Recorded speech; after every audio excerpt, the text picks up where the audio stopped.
This is the weather forecast video for Sunday, July the 17th, 2011. Let's first take a look at the satellite image from last evening. Fairly quiet across the country outside of a complex of thunderstorms over North Dakota into Minnesota, and some cloudiness of some thunderstorms along the Gulf Coast, and some moisture streaming in across the desert southwest. Here's the watch warning map from just before midnight. An expiring tornado watch over North Dakota and northwestern Minnesota. Some severe thunderstorm warnings in Wyoming and Nebraska. Some flood issues over Alabama. Otherwise, the rest of the nation is quiet. This flashing thing is excessive heat warning across the state through at least Thursday, except Wednesday in far northwest Iowa.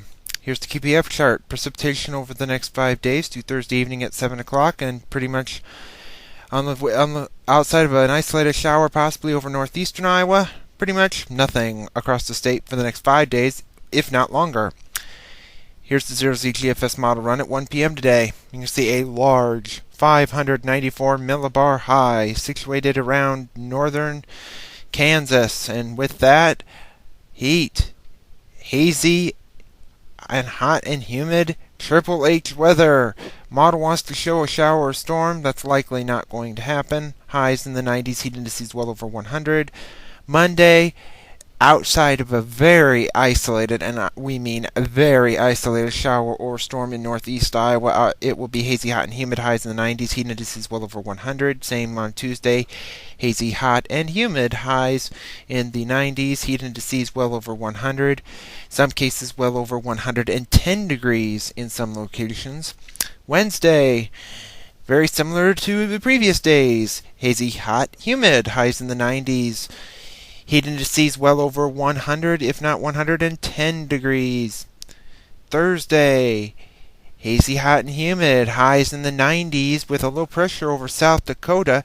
Could bring maybe a shower storm over northwest Iowa by then. Friday, the low is now over North Dakota. Frontal system just west of the state. Still likely to be hazy, hot, and humid. Highs likely in the 90s. Heat indices well over 100 again. Saturday, frontal boundary wants to come into the state, bringing some showers and thunderstorms, although in a very isolated fashion. By this point, it will have been quite a long time since the rain. A week from today, on Sunday the 24th, the 594 ridge is now suppressed south and a bit west of the state. We have a slight west to west-northwesterly flow aloft, and with that, look, rain!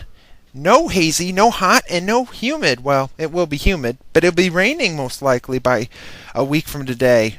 That would be exciting. We move further into Voodoo. Here's July the 28th. 594 ridge over Utah. Northwesterly flow aloft with a trough moving through Ontario province, and with that could bring a shower or storm with a low pressure near Sault Ste. Marie, and some moisture streaming in from the Gulf of Mexico. And at the end of the forecast period, on August the 1st, as we move into the 8th month of the year, you can see a bit of a westerly flow across the northern tier of the country with a ridge over the southern half of the country. With that could bring a few showers and possibly a thunderstorm across the area at that time as we head closer to the fall season and much, much cooler temperatures. Thank you for tuning in to the weather forecast video. We'll have another one tomorrow.